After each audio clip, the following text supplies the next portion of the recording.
Vamos a empezar por el proyecto, en realidad, que presenta el senador que nos acompaña además en este momento, Carlos Camí, senador del Partido Nacional. Gracias por estar aquí. Muchas gracias a ustedes por la invitación a estar en el programa. Bien. En grandes pinceladas, es un proyecto que surge a partir de que se cerraron juzgados de paz dictaminado por la Suprema Corte de Justicia hace ya un año, ¿no?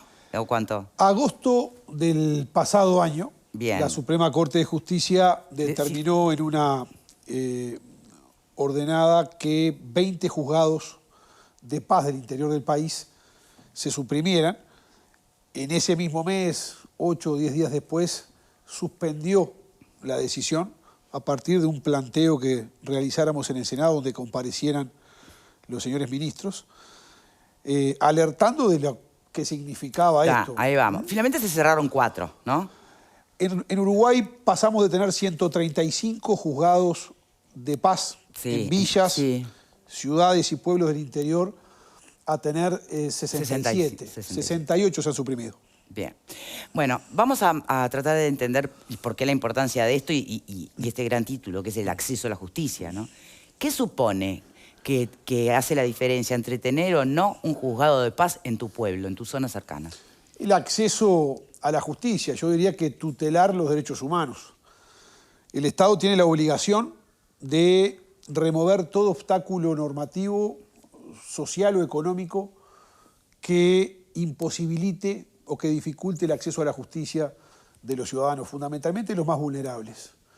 Quienes somos del interior del país sabemos lo que cuestan los traslados, lo que significan las distancias, lo que es el centralismo histórico que tiene este país desde hace muchísimos años, desde siempre. Sin embargo, la Constitución Nacional, la primera Constitución de la República, en 1830, establecía ya los juzgados de paz. ¿Qué funciones tiene históricamente el juzgado de paz? Bueno, el juzgado de paz puede ser juzgado de paz en las capitales departamentales, en las ciudades o en las villas o los pueblos. Sí. Y es el juez de cercanía, es el juez que el habitante se cruza con él en el almacén, que tiene un trato, yo diría, un rol conciliatorio en las distintas vicisitudes o contenciosos diarios de un pueblo, por una cuestión de dimensión.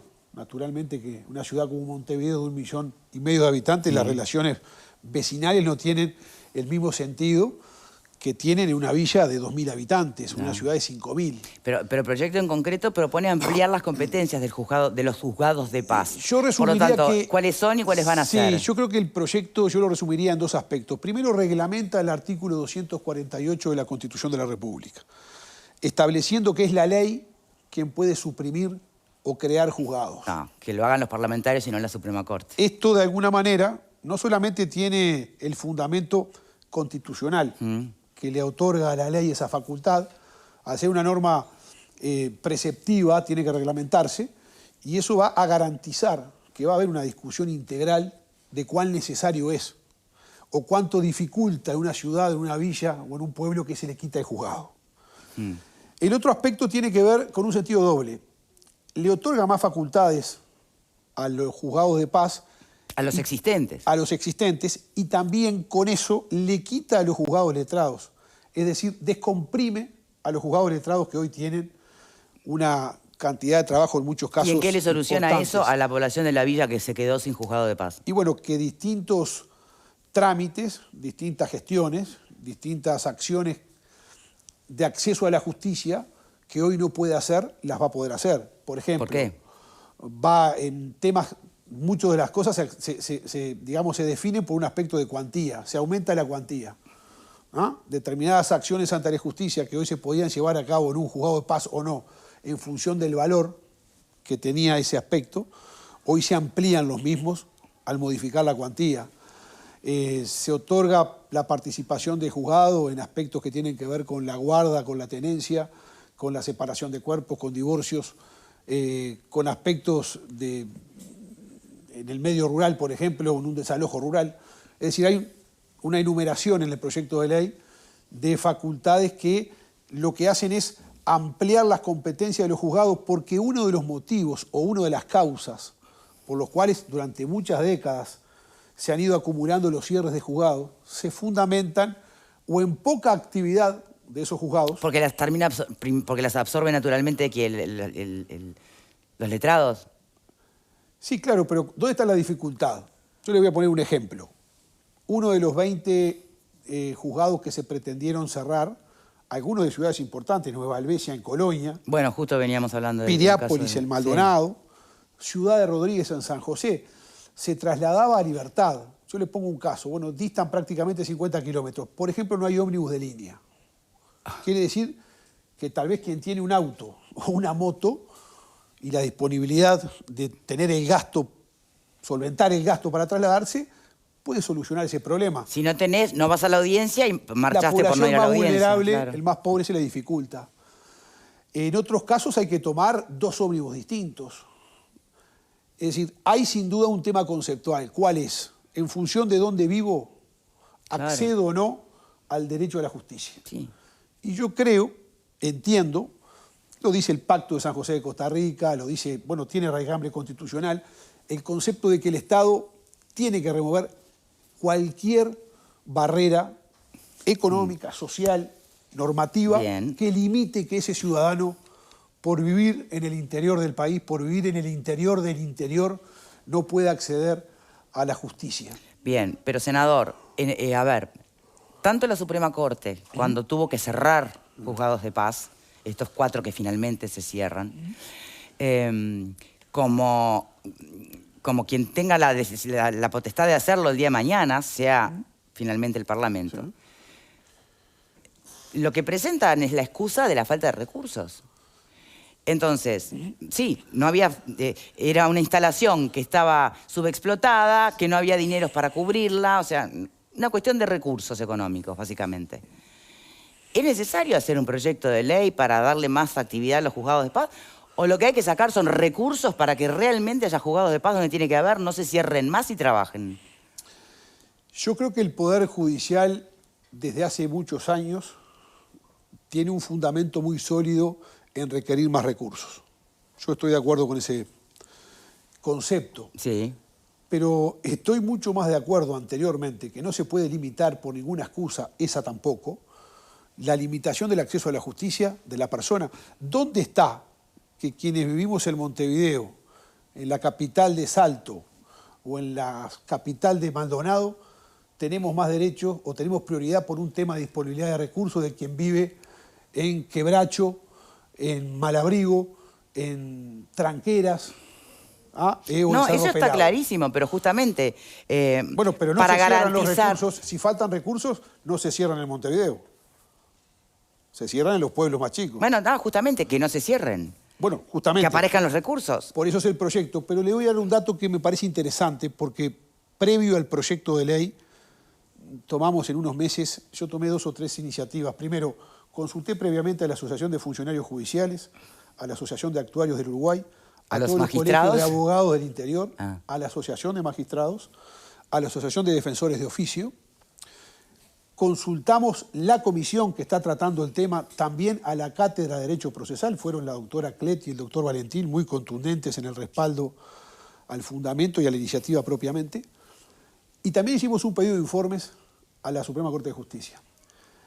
El 90% de los recursos que se invierten en los juzgados de paz actuales, en los 67 que siguen existiendo, son remuneraciones de jueces y funcionarios. Es decir, si los cerramos todos, se van a trasladar esos funcionarios y esos jueces. Por tanto, sigue existiendo esa erogación. El 10% es lo que sustenta el gasto o la inversión en alquileres, luz eléctrica, insumos de funcionamiento. Primero que los gobiernos departamentales y los propios municipios son los primeros en ofrecer, si por ejemplo, se precisa un local. De esos 67, 37 se alquilan y 30 no. Es decir, estamos hablando de muy poco dinero. El costo creo que daba 202.000 pesos por juzgado por mes. Es un tema conceptual. No se le puede poner precio a la justicia. Es decir, hay que ser razonable en el manejo presupuestal. Sabemos que la sábana es corta, pero creo que hay que priorizar que no importa en qué lugar del Uruguay se nazca o dónde se defina vivir, en el acceso a determinados derechos fundamentales.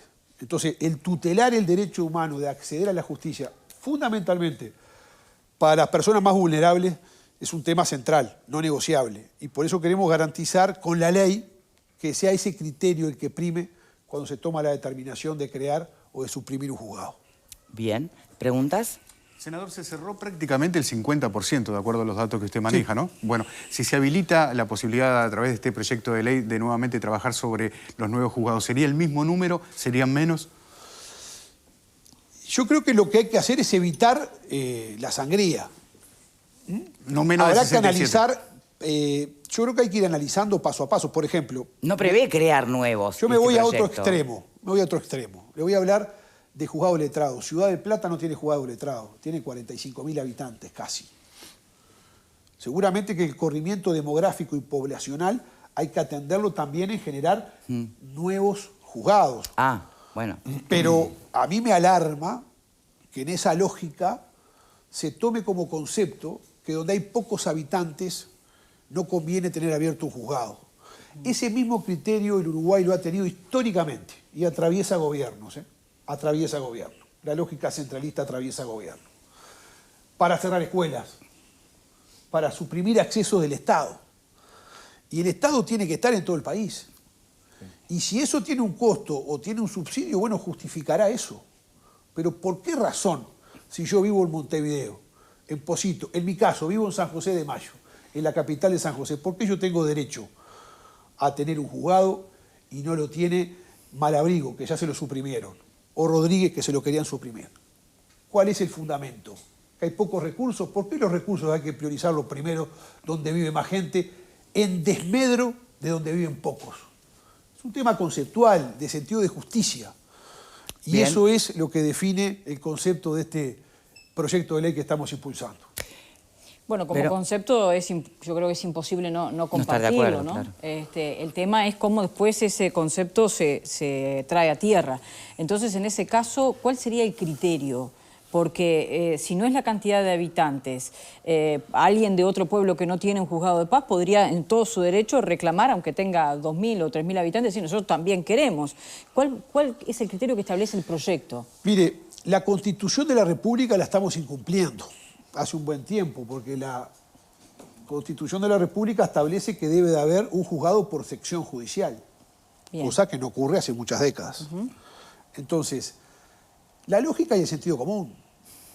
Yo lo que advierto es, por ejemplo, no cuestiono, tampoco denuncio que sea esa la práctica, por favor, no me corresponde, respeto al Poder Judicial enormemente, pero si el Poder Judicial tomó o analizó determinadas medidas que después dejó en suspenso por cuestiones económicas y porque el Poder Legislativo no le otorga los recursos, que es quien lo otorga, que requiere y que solicita, será un tema de discusión en ese ámbito, pero no puede ser nunca a costa de suprimir o de limitar el acceso a la justicia, fundamentalmente de la No, eso población más estamos vulnerable. totalmente de acuerdo, pero Bueno, ese es el volveríamos concepto- al criterio de la Constitución. ¿Cuál sería, qué es lo que establece concretamente el proyecto de ley? El concepto de la ley. Quien crea o suprime un juzgado es la ley. Bien claro. El Parlamento. El Parlamento Nacional. ¿Y eso cayó bien en esos operadores del Poder Judicial que usted Mire, me quiero remitir a lo que es actas públicas, ¿no? No a las conversaciones reservadas que tuve previamente pidiendo asesoramiento, también asesores integrantes de la Cátedra de la Universidad de la República, que naturalmente tuvieron que ver directamente con la pluma del proyecto. Quienes fueron en estos meses, o quienes han ido porque no han culminado las comparecencias a la Comisión de Constitución y Legislación del Senado, fueron, en este orden, la Asociación de Funcionarios Judiciales del Uruguay, que expresó su respaldo, y para sorpresa también alcanzó 7.800 firmas de adhesión, más que al proyecto puntual que lo respaldaron, al concepto. Después la Asociación de Actuarios del Uruguay también respaldó expresamente el proyecto, lo mismo la Asociación de Defensores de Oficio, y finalmente la última comparecencia, que a nosotros nos otorga particularmente seguridad de que el rumbo es cierto, es la Cátedra de la Universidad de la República de Derecho Procesal, donde concurrieron la doctora Silvia Clet y el doctor Gabriel Valentín, que expresamente dieron el respaldo al proyecto y también sugirieron algunas mejoras conceptuales y sobre todo de redacción, que fueron, por supuesto, muy bienvenidas, donde claramente hablaron expresamente de que es un proyecto que es democratizador y descentralizador en el acceso a la administración de la justicia. Bien. ¿Abogados por acá? Yo estoy completamente de acuerdo. Me parece muy bien y me parece muy bien también otorgarle determinado tipo de potestades en el caso de estos de los divorcios con demanda y contestación conjunta, que en realidad para mí siempre dije lo mismo, ¿no? Son meros trámites. Porque cuando las dos partes quieren divorciarse, ¿qué necesidad hay de gastar dinero, rubro y demás en un periodo de 6 meses? El tema yendo a alguna cuando hay audiencia? litigio y por tenencia Claro, y que no esas tiene cosas. sentido. Es una pérdida de dinero, gasto de recursos humanos y demás, o la separación por más de 3 años. Me parece muy bien. Y me parece muy bien también porque, lógicamente, abarata los costos también. En cuanto a la tributación y demás, es muy buena la idea. Pero vuelvo e insisto. No, pero no es un tema del proyecto. Yo estoy de acuerdo con el proyecto. Ahora, yo siempre lo he dicho. El acceso a la justicia, hay algunos que tenemos acceso a la justicia, pero muchas veces la justicia llega tarde. Y cuando la justicia llega tarde no es justicia. Y eso pasa en los juzgados letrados de Montevideo, en los juzgados letrados de Artigas y en los juzgados de cualquier parte del país. ¿Y eso tiene que ver con qué? Con dinero. Porque no hay funcionarios. Ah, bueno, por eso yo Esa es la preguntaba realidad, si se porque soluciona porque el acceso a la justicia No, con este está bien, proyecto pero o es esto, apenas a ver, simbólico. Esto es una parte del acceso a la justicia y está muy bien la iniciativa y yo la apoyo porque me parece muy bien y es una herramienta más. Pero esto no ayuda al acceso a la justicia en forma sustancial. Hoy en día uno quiere acceder a la justicia y accede, pero la justicia llega tarde. ¿Por qué? Porque no hay funcionarios. Y sobre eso, entonces, Dani, y venimos con la discusión constante de que el Poder Judicial, como no tiene recursos propios, claramente no puede incidir demasiado en darle acceso a los ciudadanos a sus servicios. Por eso, entonces vuelvo a preguntarle, incluso con la pregunta de Pablo, senador, ¿qué alcance tiene entonces este proyecto? Porque si bien conceptualmente está muy bien, pero para concepto ya teníamos la Constitución. Conceptualmente está muy bien, pero después no hay recursos. Y si hubiera recursos, el verdadero acceso a la justicia requiere, por ejemplo, más funcionarios, requiere muchas más cosas que un proyecto así. Yo coincido, creo que son complementarias las dos cosas. En el periodo pasado de gobierno hubo un aumento importante o contribución de recursos a Fiscalía, seguramente en el marco también de la reforma del Código, pero hubo 0 aumento al Poder Judicial. Creo que en este gobierno hay que hacer más esfuerzos también, se está en deuda con la justicia. No siempre es fácil, no lo fue antes, no lo es ahora, seguramente no lo sea en el próximo gobierno. Esto no es un tema volitivo, no es una disposición de los gobiernos, en ningún caso, a mi juicio, de no querer acceder a una mejor justicia. Es un tema de disponibilidad de recursos. Creo que lo que refiere el doctor, yo lo comparto, involucra incluso algunas iniciativas que están también en estudio. Algunas, por ejemplo, son del Frente Amplio, no son mías, que tienen que ver con aumentar recursos y también descentralizar. Crear la Defensoría. La Defensoría de Oficio. Sí. Por ejemplo, tiene que ver también con la calidad de la justo justicia. ese es un No es planteo un tema del senador de Charles contraponer. Carrera. Exacto, no es el tema de contraponer. Es más allá de la definición que pueda surgir del título, democratizar el acceso a la justicia, que le puede dar y descentralizar también un contenido más profundo de lo que estrictamente es. Esto también tiene un contenido muy vinculado, y subrayo a la descentralización, al concepto territorial, al concepto de la distribución geográfica de la presencia del Estado. Bien, pero igual no se van a crear nuevos juzgados de paz. Se van a evitar los cierres y se pueden crear. Porque la ley lo puede crear. Ellos van a poder legislar al respecto. Exacto. Habrá que ver. Si usted me dice, bueno, por poner un ejemplo, el juzgado de Malabrigo, que se suprimió, es necesario, bueno, analicémoslo, ¿cuántos casos promedio tiene por año? Allí no hay un aspecto como, por eso yo le preguntaba respecto a algún criterio que sea más objetivo, porque bueno, tal vez puede tener más llegada a determinado diputado o a determinado legislador, determinada comunidad, y que fuera más transparente en cuanto a los criterios, ¿no? Por más que ustedes tendrán que fundamentar después por qué se legisla. Yo la entiendo y comparto el concepto. Creo que más objetivo que la ley no hay nada, porque la ley surge de una expresión democrática en el Parlamento. la fundamentación de los legisladores que constituyan la mayoría tendrá que fundamentar efectivamente. Bueno, pero todos sabemos que hay determinados grupos o comunidades que pueden tener más lobby, menos lobby, y a partir de allí la respuesta de las leyes. No, pero es un tema conceptual. Es decir, por ejemplo, a ver, nos planteamos, ¿en qué pueblo primero se hace MEVIR? ¿O en qué localidad del interior se va a hacer un liceo donde no hay? Primero. Y seguramente ningún gobierno va a completar en 5 años toda la demanda. Y tiene que priorizarlo. Y lo hará objetivamente o no en fundamentos legítimos, que el que tiene que gobernar, claro, sabe que siempre hay que priorizar, hay que tener una prelación, hay que optar. ¿Por qué? Yo vengo recién del lanzamiento del sello oficial por los 75 años de creación del Instituto Histórico y Museo de Bellas Artes de San José, el Museo de San José, con el directorio del Correo. Y hablábamos del tema de la filatelia. Y el Correo también se plantea por año en función de varias demandas de emisión de sellos, cuántos puede hacer. Claro, pero me parece que hay una diferencia entre emitir un sello y administrar justicia, ¿no? Y administrar justicia distintas. Y se lo traslado a las viviendas. ¿Cuántas viviendas se hacen cada 5 años en Uruguay? De 50 años a esta parte. No todas las que se demandan. Y se establecen donde se prioriza.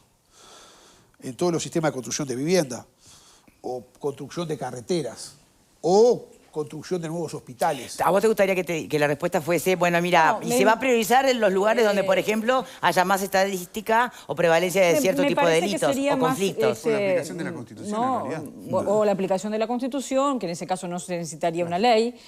Me parece que queda una cuestión muy arbitraria respecto a, bueno, cuál va a ser la fundamentación en esa oportunidad. Sí, y no hablo de mala fe ni para nada. No, está bien, yo comparto. Sino, cómo, bueno, determinado pueblo se organiza más, tiene más capacidad de llegar al Parlamento, de presionar en el sentido positivo, ¿no? De aparecer en los medios. Mire, todos sabemos que muchas veces eso incide. Lo entiendo perfectamente. Y justamente los que menos tienen son los que menos capacidad tienen a veces de poder llegar al Parlamento con determinadas Pero yo creo que el tema no es tanto la arbitrariedad, sino confiar en el sentido de la acción de un gobierno, de una lógica que creo que, yo lo digo con claridad, yo no he asistido a un gobierno, y he vivido gobiernos del Partido Colorado, del Frente Amplio y del Partido Nacional, que pueda hablar, por lo menos en generalidades, de desquicio.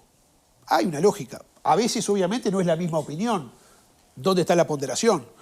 Pero, por ejemplo, en este gobierno, en las instancias presupuestales, en la quinquenal y en estas rendiciones, se ha privilegiado en la disponibilidad de recursos la primera infancia, 50 millones de dólares por año para invertir en primera infancia. Una parte de ese dinero lo va a invertir INAU. INAU fijó dónde, por ejemplo, establecer los nuevos CAIF. ¿Qué criterio? Y bueno, población, y a su vez también que no hubiera duplicidad de servicios en la gama que el Estado tiene de distintos programas descentralizados y distintos proyectos. Y creo que por ahí va el tema. Si usted me dice a mí, si aplicáramos la Constitución, tendríamos que poner en cada sección un juzgado. Bueno, tal vez hay secciones que ni siquiera tienen un pueblo. ¿Tiene sentido? No. Y capaz que hay secciones que hoy tendrían que tener 5 juzgados más de los que tienen. Entonces creo que el criterio es el sentido común, es el que tiene que guiar a cualquier gobierno. Sí me parece, eso es lo que pretende por lo menos la iniciativa, tener en la ley no solamente la reglamentación de lo que establece la Constitución en el 248, sino fundamentalmente la llave de que sea ese criterio y que tenga discusión democrática y transparente de dónde se crea y dónde se suprime un juzgado y por qué. Sacarlo de la órbita de la Suprema Corte y que sea en el Parlamento. Cada vez que se apruebe uno o varios, se van a tener que volver a discutir el criterio. Bueno, siempre, para eso estamos. Rodríguez Pupo. Como complemento a lo que dice Verónica, creo que no hay nada más sano y más garantista que la ley, porque la ley, entre otras cosas, va a reglamentar el artículo 248 de la Constitución. Yo aplaudo, no con 2 manos, con 4 manos esto, los que más o menos conocemos la realidad del interior profundo, esto es algo absolutamente necesario. Llevarle la justicia a la cercanía del pueblo, a la cercanía de la gente.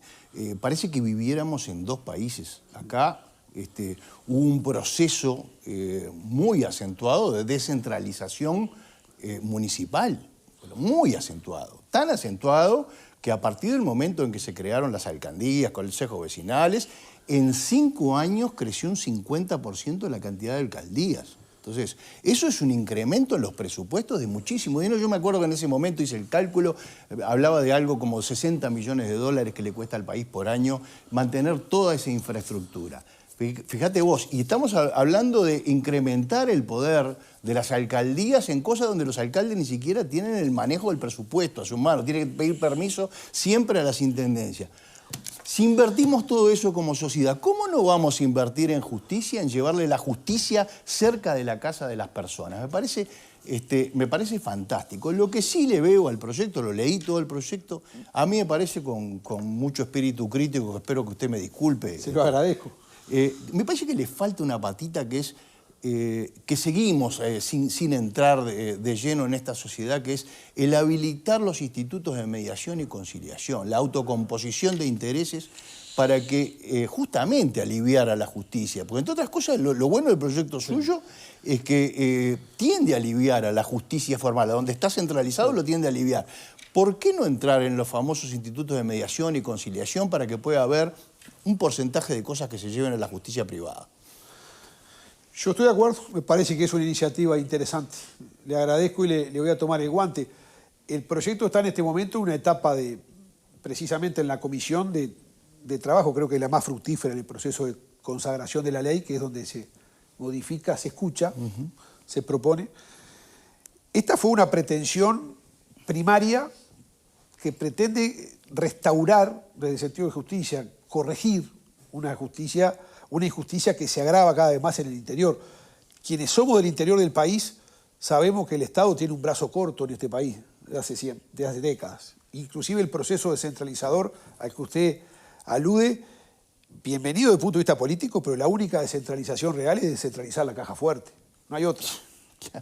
Esa es la verdad de las cosas. Y bueno, ante una situación que estuvo, a mi juicio, cerca de concretarse de una enorme gravedad, 20 juzgados de paz menos, ya no en villas o pueblos pequeños, sino en ciudades ¿No había del dicho porte. que era un error la Suprema Corte? ¿Perdón? No había explicado que había habido un error la Suprema Corte de... La Suprema Corte de Justicia lo que justificó o fundamentó cuando compareció ante la Comisión de Presupuesto y Hacienda del Senado en agosto del año pasado aclaró que había sido un error el procedimiento, bueno, la determinación, y se subsanó a los 8 días. A mí no me corresponde juzgar el otro poder del Estado, respeto. Simplemente, a partir del concepto que obviamente la superintendencia de la dirección y de la corrección de los tribunales, de los jueces, es competencia del Poder Judicial, lo que digo, la Constitución otorga en el ordenamiento de los juzgados la potestad de la ley. Y es la ley la que tiene que crear o suprimir los juzgados. Buenas tardes, dice alguien por aquí. Yo vivía en un pueblo en Santa Clara, mirá. Ahí el juez era una persona más. Hasta si las vacas del vecino te comían las plantas, ibas al juzgado y ahí se arreglaba todo. Sí. Bien, ¿qué me dice del tratamiento eventual que pueda tener este proyecto? Después vamos al otro aspecto de lo que está pasando con el senador Carrera, pero es uno de los proyectos presentados que tienen también que ver con la justicia, por el lado de la defensoría pasa, ¿no? Y después está también el proyecto de ley de la senadora Bianchi, de los médicos forenses, que tiene que ver con la independencia de los forenses del Poder Judicial. ¿Puede correr eso de que se traten en paralelo los tres? Eso se planteó y entendimos que hay que tratar cada proyecto por separado, ¿no? Es una comisión que tiene mucho trabajo, es la que tiene tradicionalmente más trabajo en el Senado, la de Constitución y Legislación, pero hemos definido tratar estos temas. Yo creo que son ¿El los Frente tres. Amplio igual acepta, aunque no se traten en paralelo? Por supuesto que hay que tratarlos y darle prioridad. Yo creo que son importantes los tres, tanto de la senadora Bianchi como el senador Carrera. Me parece que tienen una lógica que se inspira en el mismo concepto, no solamente descentralizar, como es la justicia, garantizar el acceso a la administración de la justicia, democratizarlo, sino también de viabilizarlo, ¿no? De hacerlo más eficaz. Concretamente con el tema de los recursos para los defensores de oficio. Es decir, creo que las dos iniciativas, tanto lo de la senadora Bianchi como de Carrera, están inspiradas en el mismo objetivo, pero no es conveniente tratar al mismo tiempo, es la experiencia que por lo menos tengo desde el punto de vista legislativo, en más de 2 legislaturas en el Senado, proyectos que son en sí mismos no iguales. Entonces me parece que es el tratamiento legislativo mucho más eficaz, mucho más eficiente, que se haga por separado y que se trabaje, que se sea rápido, para eso estamos, para eso nos pagan. Bien. A todo esto, ya que mencionamos el nombre del senador Carrera, ¿se va a conformar una preinvestigadora para ver si hay investigadora? Sí, la semana pasada en la Comisión de Seguridad del Senado, la integro, compareció el ministro del Interior y las jerarquías del Ministerio del Interior y ahí corroboraron los detalles de la denuncia formal que hizo hace más o menos un mes el Ministerio del Interior cuando tomó el ministro conocimiento de la situación que comprende al senador Carreras, pero que también tiene un episodio penoso que terminó con un joven vecino de La Paloma inválido y que tiene causas abiertas en un juzgado de Rocha, 2 juzgados de Rocha, también una fiscalía. Hay también de las víctimas otra denuncia que tiene que ver con falsos testimonios vinculados a una grabación que fue dada a conocimiento público en un programa de investigación periodística. Lo que hizo el Senado a partir de tomar conocimiento formal de esto es comenzar a analizar la situación. Los partidos de la coalición, lo que hicimos, analizada la entidad de la denuncia, la seriedad del origen de la misma y el análisis de la oportunidad de la investigación, es que encontramos méritos para que se constituya una comisión investigadora. Para que esto suceda... Se suma además lo de la utilización del hospital policial, supongo. Bueno, eso está vinculado directamente. Eso está vinculado directamente, incluso... Pero no solo con esas personas, con las víctimas, sino con su esposa. Bueno, las denuncias están vinculadas a las víctimas, a la víctima, al hermano de la víctima, y también en los últimos días otro medio de prensa ha hecho una investigación que involucra también presuntamente a una ex esposa de un jerarca en el hospital. Lo que promovemos es investigar el tema, es decir, transparentar la situación. Esto es un sistema democrático que creo que es representativo, por tanto nos debemos a la población, hay que transparentar una situación que tomó estado público a partir de una denuncia en los medios de comunicación, que después formaliza o que ratifica el Ministerio del Interior, y que en el marco de esto no investigar, me parece... Pero si ¿por qué si están presentadas ya las denuncias y hay investigación en curso, por qué es necesaria la comisión investigadora? ¿O va a ir por un lado que no va a ir la justicia penal? Exacto. Que estos hechos de apariencia delictiva, supongo porque por algo se denunciaron, tengan responsabilidades penales o aspectos que tienen que analizar la justicia, no tiene que ver con las eventuales responsabilidades políticas que tenga que analizar, por ejemplo, el ámbito parlamentario. Es más, en todo caso, si en el ámbito parlamentario son los antecedentes que han habido en distintos gobiernos pasados, surgieran precisamente sospechas de alguna de las denuncias que tienen aspecto penal, por ejemplo, bueno, en ese caso se remiten a la justicia. No es competencia del Parlamento lo que es competencia de la justicia. Entiendo. Son paralelos. Yo me lo pregunto al revés. ¿Qué hubiera pasado, por ejemplo, yo aquí, hoy, ante ustedes, senador de la República, si hubiéramos definido no hacer nada? O sea, ni siquiera investigar. Seguramente me estarían diciendo, ¿pero cómo? Hay denuncias graves, las denuncias en sí mismo graves, después habrá que analizar la veracidad, en fin, pero hay denuncias muy graves de medios de prensa, en el marco de una sociedad democrática, independientes, de un Ministerio de Estado que lo hace en una comisión del Senado de la República. ¿Qué pasa si dijéramos, no vamos a investigar?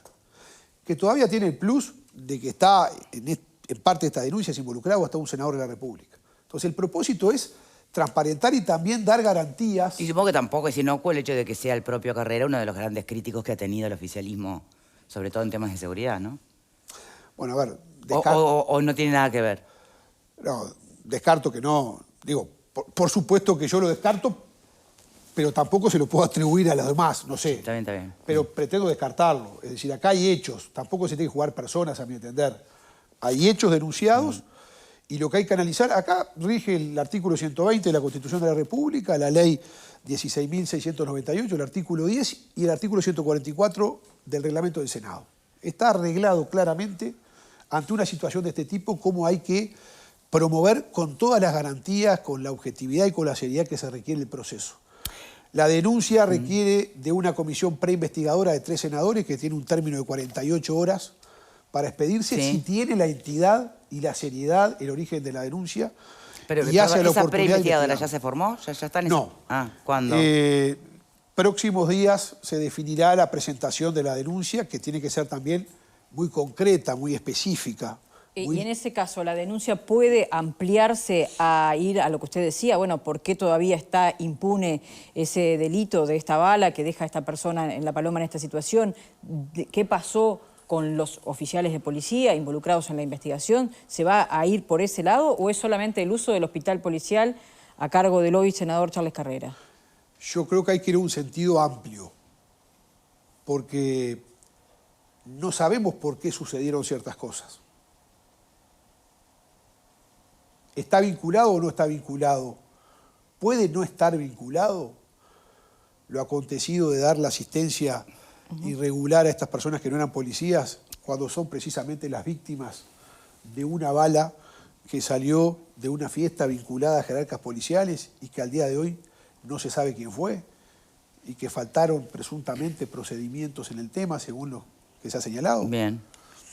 Yo creo que hay que investigar. Es un tema de transparencia, sobre todo, más que de presuntas acusaciones de antemano o vinculaciones políticas al tema. Sin embargo, ya de antemano la oposición se abroquela detrás del senador Carrera, entiende que es un circo político y bueno, y tienen un nuevo, no sé, tienen un nuevo Sendic en este asunto. Pero además, en las últimas horas también se ha señalado la utilización del hospital policial por parte de actuales jerarcas del Ministerio del Interior y familiares. Sí, tiene que ver con el tema en el marco de la pandemia. ¿eh? Sí, señora, pero digo, está dentro de lo que también se está planteando en las últimas horas. Sí, yo hoy estando en un programa televisivo de este canal de mañana me enteré al aire de esto. No tengo los datos concretos. El dato que tengo es ese, que se trató de un menor asmático que fue a hisoparse por esa condición. En todo caso, mi pensamiento es que las denuncias como tales, cuando son iguales, valen para todos, sea quien sea. Totalmente de acuerdo. Eso Claro, bien pero imagínate claro. que Berete, para este gobierno, que denuncia al senador Carrera, que después aparezcan tratamientos en el hospital militar. Sí. Pero está bien que haya saltado este esto y está bien que haya habido una explicación, pandemia y sopados. Una operación de ojos en todo esto. O sea, Una operación de ojos, 1.252 días de internación que no correspondían, ¿De qué estamos hablando ahora? de Carrera. la denuncia Carrera. del uso del Bien, bien. hospital. Que yo creo que hay que denunciar el hecho, más que la persona, que Bueno, ocupaba seguramente. Está directamente involucrada, seguramente, y con responsabilidades, pero también eso ayuda a no politizar los temas. Acá hay una situación de gravedad que hay que analizarla con la objetividad que se requiere. Y a mí lo que me preocupa no es que el Frente Amplio se encuadre detrás del senador de su partido político. Tendrá los argumentos, o será la solidaridad partidaria, o tendrá razones fundadas. Lo que sí me preocupa del Frente Amplio es que opte por no comparecer a la Comisión de Seguridad cuando fue el ministro, reitera la actitud cuando se retiró de la Comisión Investigadora en Cámara de Diputados cuando las denuncias de FENAPES, lo mismo cuando no compareció a la instancia de interpelación por el Antel Arena. El Partido Nacional tuvo una posición distinta con el Frente Amplio respecto a la última interpelación hace unas semanas, en el caso del señor Marcet. Sin embargo, no solamente asistimos a la interpelación, también la habilitamos. Hay un tema democrático y de sentido de república que no podemos perder. Eso es lo que la politización pone en riesgo a veces. Y me parece que lo prudente es que estas instancias se respeten, están amparadas por la Constitución, por la ley, por el marco normativo y por la mejor tradición democrática republicana del Uruguay. Senador Camí, muchas gracias por habernos acompañado. Gracias a ustedes por la invitación. Tenemos que hacer una pausa.